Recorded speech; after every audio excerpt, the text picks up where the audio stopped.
आज से 2500 साल पहले से ब्रिलियंट वैज्ञानिक ने जन्म लिया था, जिन्हें कुछ लोग भगवान का अवतार और इंसानियत का उद्धार करने वाला भी बोलते हैं। और उस महान इंसान का नाम था Gautam the Buddha, the enlightened one. जैसा हम सब जानते हैं कि सिद्धार्थ गौतम एक राजा के बेटे थे और खुद भी एक राजा थे, इसलिए जिंदगी के शुरुआती 29 साल उन्होंने महल की शानो शौकत के बीच बिताए। एक दिन जब सिद्धार्थ अपने रथ पर बैठकर अपने राज्य का भ्रमण कर रहे थे, तब उन्होंने एक मरे हुए इंसान को देखा, जिसका ऐसा असर सिद्धार्थ के दिमाग पर हुआ कि उन्होंने अपना सारा राजपाट छोड़ संन्यास ले लिया और सच की तलाश में निकल पड़े। दोस्तों, ऐसा कहते हैं कि 6 साल की कठिन तपस्या के बाद भी जब उन्हें कुछ हासिल नहीं हुआ, तब सिद्धार्थ बचपन में जो मेडिटेशन किया करते थे, उस मेडिटेशन के साथ एक पेड़ के नीचे बैठ गए और अपने आप से ये प्रॉमिस किया कि जब तक मुझे मेरे सारे सवालों के जवाब नहीं मिल जाएंगे, तब तक मैं यहाँ से नहीं हिलूंगा, चाहे फिर इसके लिए मेरी जान ही क्यों न चली जाए। कहते हैं कि 48 दिनों तक गौतम बुद्ध वहीं उस पेड़ के नीचे बैठे रहे और 48 दिनों बाद बैसाख की फुल मून इवनिंग में उन्हें एनलाइटनमेंट मिला। और जिस मेडिटेशन से गौतम बुद्ध को एनलाइटनमेंट प्राप्त हुआ, उस मेडिटेशन का नाम है विपासना मेडिटेशन। विपासना मेडिटेशन की एक बहुत पुरानी टेक्निक्स है, जिसका जिक्र ऋग्वेदा तक में भी किया गया है, लेकिन समय के साथ मेडिटेशन की टेक्निक लुप्त हो गई थी। लेकिन गौतम बुद्धा ने एनलाइटेंड होने के बाद उन्होंने ये मेडिटेशन टेक्निक अपने डिसाइपल को सिखा, उसे पूरे भारतवर्ष में फैलाने को कहा, ताकि ज्यादा से ज्यादा लोग इस मेडिटेशन को जानकर अपने दुख, दर्द और मिजरी से दूर हो सकें। विपासना मेडिटेशन कितना पावरफुल है, इसका अंदाजा आप यहाँ से लगा सकते हैं कि कलिंगा वॉर में मारे गए लाखों लोगों को देखकर सम्राट अशोक के दुख और गिल्ट की कोई सीमा ना थी। तब एक बुद्धिस्ट ने सम्राट अशोक को विपासना मेडिटेशन करने की सलाह दी। और दोस्तों, ऐसा कहते हैं कि इसके बाद सम्राट अशोक की लाइफ हमेशा के लिए बदल गई। और जिस अशोक ने कलिंगा वॉर में लाखों लोगों को मारा था, उस अशोक ने अपने राज्य में जानवरों तक को मारने पर बैन कर दिया। सम्राट अशोक विपासना मेडिटेशन से इस तरह से प्रभावित थे कि उन्होंने 8 बुद्धिस्ट मॉन्क को दुनिया के अलग अलग कोनों में भेजा, ताकि पूरी दुनिया के लोग विपासना मेडिटेशन सीख सकें। अब विपासना मेडिटेशन बाकी के सारी मेडिटेशन से इतना अलग क्यों है, और ऐसा क्या है जो इस मेडिटेशन को इतना पावरफुल बनाता है? तो देखो, हमारे दिमाग में बचपन से बहुत सारी मेमोरीज, अच्छे बुरे इमोशंस, हमारी दबी हुई इच्छाएं, इम्पल्सेस सब स्टोर होते रहते हैं, और ये सारी चीजें सबकॉन्शियसली हमारे पूरे बिहेवियर, इनफैक्ट हमारी पूरी लाइफ को कंट्रोल करती हैं और हमें इसका पता तक नहीं होता। फॉर एग्जाम्पल, सपोज हम किसी इंसान पर बहुत ज्यादा यानी कि हद से ज्यादा ट्रस्ट करते हैं, और जब ऐसा इंसान हमारा ट्रस्ट तोड़ता है, तब हमारे दुख और दर्द का कोई अंत नहीं होता। यहाँ तक कि कुछ लोग तो डिप्रेशन तक में चले जाते हैं। लेकिन ऐसा कहते हैं कि टाइम सारे जख्म भर देता है, इसलिए कुछ महीनों में या कुछ सालों में हम ठीक तो हो जाते हैं, लेकिन हमारा सबकॉन्शियस माइंड उस सारे इंसिडेंट को अपने अंदर स्टोर कर लेता है, और सबकॉन्शियस माइंड अपने अंदर ये बात अच्छे से बैठा लेता है कि ट्रस्ट का मतलब दुख, दर्द, डिप्रेशन, या यूं कहिए कि वो बात हमारे बिलीफ सिस्टम का एक हिस्सा बन जाती है। और फिर पूरी जिंदगी हमारा सबकॉन्शियस माइंड उस दुख से बचने के लिए हमें किसी पर ट्रस्ट नहीं करने देता, जब तक कि वो इंसान अपना पूरा बिलीफ सिस्टम ही चेंज ना कर दे। ये बस मैंने आपको एक छोटा सा एग्जांपल दिया है। ऐसे ना जाने कितने अच्छे बुरे बिलीफ से हमारा सबकॉन्शियस माइंड भरा पड़ा है। इसलिए 1937 में लियोपोल्ड सिजोंडी ने ह्यूमन पर्सनैलिटी के सबसे डीपेस्ट बिहेवियर को समझने के लिए एक ह्यूमन पर्सनैलिटी टेस्ट इन्वेंट किया था, जो कि आगे चलकर सिजोंडी टेस्ट के नाम से फेमस हुआ। लेकिन ये सब मैं आपको क्यों बता रहा हूँ? क्योंकि विपासना मेडिटेशन के लाखों फायदों में से एक फायदा ये भी है कि विपासना मेडिटेशन से आप अपने डीपेस्ट टू डीपेस्ट सेल्फ को जान पाएंगे। विपासना मेडिटेशन कितना पावरफुल है और ये किस हद तक इंसान की लाइफ में चेंजेस ला सकता है, इस बात का अंदाजा आप यहाँ से लगा सकते हैं कि विपासना मेडिटेशन भारत की तिहाड़ जेल से अमेरिका की डोनाल्डसन प्रिजन तक में कैदियों के बिहेवियर को सुधारने के लिए कराया जाता है, ताकि कैदी बाहर जाकर दोबारा से क्राइम ना करें। अब मैं ये नहीं बोल रहा हूँ कि आप लोग सब क्रिमिनल हैं ना। विपासना मेडिटेशन के 94 देशों में 202 से ज्यादा सेंटर हैं, जिसमें लाखों लोगों को विपासना मेडिटेशन सिखाया जाता है। सो आप जानते हैं कि विपासना मेडिटेशन आखिर है क्या? विपासना शब्द 2 शब्दों से मिलकर बना है, वी एंड पासना। वी का मतलब होता है विशेष और पासना का मतलब होता है देखना, यानी कि विशेष तरीके से देखना। विपासना के बारे में बौद्ध धर्म के ग्रंथ सतीपट्ठान सुत्ता और महासतीपट्ठान सुत्ता में बहुत डिटेल्स में बताया गया है। तो उन्हीं ग्रंथों के अनुसार विपासना मेडिटेशन को 4 भागों में बांटा गया है: कायानुपासना, वेदानुपासना, चित्तानुपासना एंड धम्मानुपासना। फर्स्ट, कायानुपासना। विपासना मेडिटेशन की शुरुआत सांसों पर ध्यान लगाने से होती है। बाकी के मेडिटेशन टेक्निक में सांसों को लंबा और गहरा लेने को कहा जाता है, ताकि हमारा दिमाग जल्दी से शांत हो सके। लेकिन विपासना मेडिटेशन में आपको ऐसा कुछ नहीं करना है। इस मेडिटेशन टेक्निक में आपको बस अपनी सांसों पर ध्यान लगाना है, चाहे सांस छोटी हो या लंबी हो या गहरी हो, उसे बदलना नहीं है। अपनी और अपनी सांसों की सच्चाई को देखना है। अब ऐसा 2 रीजंस की वजह से किया जाता है। फर्स्ट, हर 9 सेकंड के अंदर हमारे दिमाग में कोई दूसरी थॉट आ जाती है, तो उस 9 सेकंड के साइकिल को तोड़ने के लिए हमें सांसों पर ध्यान लगाना लगाने को कहा जाता है ताकि हमारा कंसंट्रेशन गहरा हो सके और हम रियल विपासना मेडिटेशन को ठीक से कर सकें। दूसरा, जब आप कुछ दिनों तक अपनी सांसों पर ध्यान कर लेंगे तो आपकी नोज के आसपास आपको कुछ सेंसेशन फील होने शुरू हो जाएंगे। तो इसलिए पूरी बॉडी में सेंसेस की अवेयरनेस को इंक्रीज करने के लिए सांसों पर ध्यान लगाने को कहा जाता है। अब सांसों पर ध्यान लगाने के अलावा जो आपको एक और काम करना है वो ये है कि जब भी आप किसी चीज को देखें तो उस चीज से उसकी आइडेंटिटी को हटा दें। देखो, बचपन से ही हमारे दिमाग को प्रोग्राम करना शुरू कर दिया जाता है कि ये कुत्ता है, ये बिल्ली है, ये पेड़ है, ये गाय है, एक्सेट्रा एक्सेट्रा। अब 2 मिनट के लिए अपने दिमाग से निकाल दो कि ये कुत्ता है, फिर इसे देखो। तो इस तरीके से देखने पर पता है क्या होगा, आपका दिमाग ये समझने की कोशिश करने लगेगा कि अगर ये कुत्ता नहीं है तो आखिर है क्या। और इस तरीके से चीजों को देखने पर आपकी क्यूरियोसिटी और ऑब्जर्वेशन पावर बहुत बढ़ जाएगी। आप हर चीज को बहुत क्यूरियोसिटी और ध्यान से देखने लगोगे। हम लोगों से अक्सर कहा जाता है ना कि बच्चों जैसे क्यूरियस बनो, बच्चों जैसे क्यूरियस बनो, लेकिन ये कोई नहीं बताता कि कैसे बनो। बच्चे इतने क्यूरियस इसलिए होते हैं क्योंकि उनका दिमाग हमारी तरह प्रोग्राम नहीं होता, इसलिए उनका दिमाग अपने आसपास की हर चीज को समझने की कोशिश करता है। और ऐसा आपको देखने तक ही सीमित नहीं रखना है, आपको हर चीज में बस ऑब्जर्व करना है। सपोज अगर 2 लोग आपस में बात कर रहे हैं या आप किसी से बात कर रहे हैं तो अपने पुराने बिलीफ सिस्टम से उस बात को तुरंत जज नहीं करना है कि तुम गलत हो या मैं सही हूँ वगैरह वगैरह, नहीं, बस ऑब्जर्व करना है कि क्या बात हो रही है। और ऐसा आपको उठते बैठते जागते सोते हर टाइम करना है, यानी कि ऑब्जर्व ऑब्जर्व ऑब्जर्व, बॉडी के सेंसेशन से लेके हर चीज को बस ऑब्जर्व करना है, नथिंग मोर। और अगर आपने इस तरीके की साइट डेवलप कर ली तो सबसे पहले तो आपकी क्यूरियोसिटी बहुत बहुत बहुत ज्यादा बढ़ जाएगी। दूसरा, आपका दिमाग जीरो थॉट्स यानी कि थॉटलेस स्टेज की तरफ बढ़ना शुरू कर देगा, क्योंकि एक टाइम पर या तो आप किसी चीज को ऑब्जर्व कर सकते हैं या उसके बारे में सोच सकते हैं, आप दोनों काम एक साथ नहीं कर सकते। तीसरा काम जो आपके साथ होगा वो ये कि आपकी ऑब्जर्वेशन पावर इतनी बढ़ जाएगी कि आप हर चीज में बस उसका सच देख पाएंगे, चाहे फिर वो आपके इमोशंस हो, 2 लोगों की बातें हो या दुनिया की कोई और चीज, आपको बस हर चीज में उसकी सच्चाई दिखने लगेगी। और यही विपासना का सही मतलब भी है, जो जैसा है उसे वैसा ही देखना, ना कि अपने प्री प्रोग्राम दिमाग या इमोशंस के साथ उसे देखना। और अब ऐसा बिल्कुल नहीं है कि आप 10 दिन के अंदर ही पूरे यूनिवर्स को समझ जाओगे। गौतम बुद्धा के अनुसार विपासना में पूरी तरह से मास्टर होने में 7 साल का समय लगता है। मैं भी पिछले 10 दिनों से फॉलो कर रहा हूँ और मेरे अंदर जो चेंजेस आए हैं वो ये हैं कि मैं हर चीज को अब बहुत क्यूरियोसिटी के साथ देखता हूँ कि आखिर ये है क्या।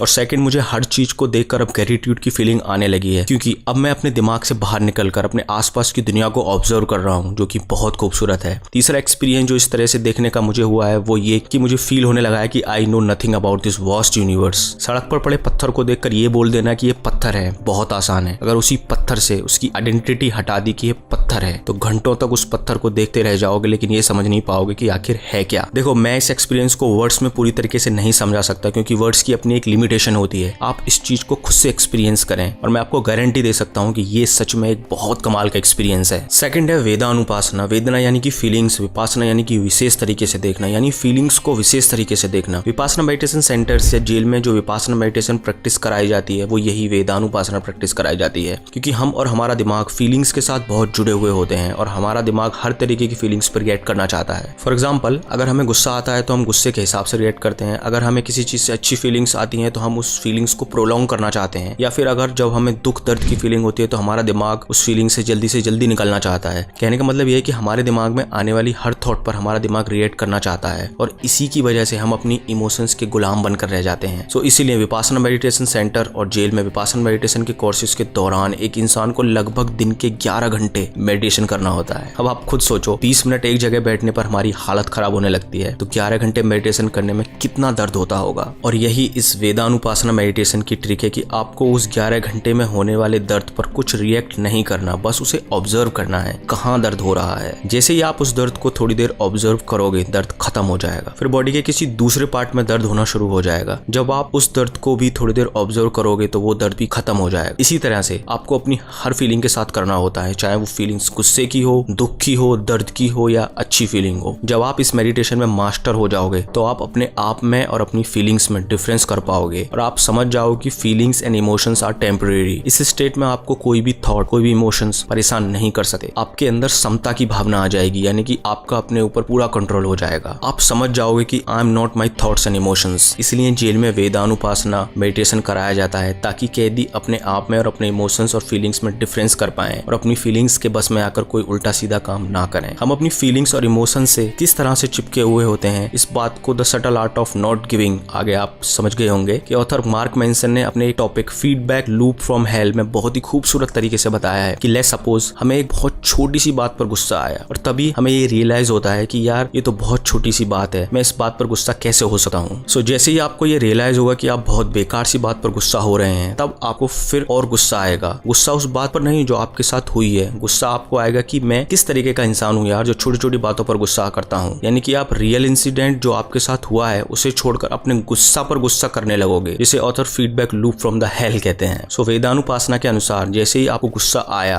और आपने उस गुस्से पर रिएक्ट करने की बजाय अगर उसे ऑब्जर्व कर लिया, तो आप इस so called feedback loop from hello से भी बच पाओगे, जिससे धीरे धीरे आपको अपने ऊपर कंट्रोल बढ़ने लगेगा। थर्ड है चित्तानुपासना। चित्ता यानी कि मन, विपासना मतलब कि विशेष रूप से देखना, यानी कि मन को विशेष रूप से देखना। मैंने इस वीडियो की शुरुआत में बताया था कि आप विपासना मेडिटेशन के थ्रू अपनी डीपेस्ट सेल्फ को जान सकते हैं, तो इसी चित्तानुपासना के थ्रू आप अपने अंदर छिपे डीपेस्ट सेल्फ को जान सकते हैं। क्योंकि चित्तानुपासना मतलब कि माइंड कॉन्टेम्पलेशन। मैंने अपनी एक वीडियो में बताया था कि हमारे दिमाग में एक दिन में लगभग 72,000 थॉट्स आते हैं और उन 72,000 थॉट में से 80 to 90% थॉट्स वेस्ट होती हैं। और ये बेकार थॉट्स हमारे ब्रेन में ठीक उसी तरह से काम करती हैं जैसे कि जब किसी नदी या तालाब में बहुत गंदगी या मिट्टी होती है तो उस नदी के तल को देखना बहुत मुश्किल होता है, लेकिन जब एक बार वो मिट्टी या गंदगी साइड हो जाती है तो हम उस नदी के धरातल तक देख पाते हैं। ठीक उसी तरह इन बेकार की थॉट्स के चलते हम अपने डीपेस्ट सेल्फ को नहीं जान पाते, क्योंकि हमारा दिमाग हर समय इन्हीं बेकार थॉट्स को सोचने में लगा रहता है। अब चित्तानुपासना मेडिटेशन के अनुसार आपको बस अपने थॉट्स को ऑब्जर्व करना है बिना रिएक्ट किए हुए। अब वो थॉट्स बहुत नेगेटिव भी हो सकती हैं या बहुत पॉजिटिव भी हो सकती हैं, लेकिन आपको उन थॉट्स पर कोई रिएक्शन नहीं देना है। थोड़े ही दिनों में आप समझ जाओगे कि आपको किस तरीके के थॉट्स आते हैं। आपको समझ आने लगेगा कि कौन सी थॉट्स बेकार हैं और कौन सी इंपॉर्टेंट। और जब आपका ऑब्जर्वेशन गहरा होता जाएगा तब आप अपने दिमाग के हैबिट पैटर्न्स समझने लगोगे, अपने दिमाग की इंपल्सेस, अपने दिमाग की क्रेविंग्स समझने लगोगे। देखिए इन सब थॉट्स को भी आपको बस ऑब्जर्व करते जाना है और धीरे धीरे ये सारी थॉट्स आपके दिमाग से खत्म होने लगेंगी और आपको समझ आने लगेगा कि even I am not my thought. जब आपका ऑब्जर्वेशन बहुत गहरा हो जाएगा तब आप एकदम शून्य की स्टेज में पहुंच जाओगे, जहां पहुंचने के बाद आपकी लाइफ में चमत्कार होने शुरू हो जाएंगे। फोर्थ है धम्मानुपासना। धम्मा यानी कि धर्म और विपासना यानी कि विशेष रूप से देखना, यानी कि धर्म को विशेष रूप से देखना या उसकी ट्रू फॉर्म में देखना। यहाँ पर बुद्धा ने जो टीचिंग्स दी हैं उसे ठीक से ऑब्जर्व करने को कहा है। अकॉर्डिंग टू बुद्धिज्म, एनलाइटनमेंट पाने के लिए एक बुद्धिस्ट को बहुत सारे रूल्स एंड रेगुलेशंस फॉलो करने होते हैं। जैसे कि बुद्धिज्म में एनलाइटनमेंट पाने की 7 मेन स्टेजेस होती हैं: माइंडफुलनेस,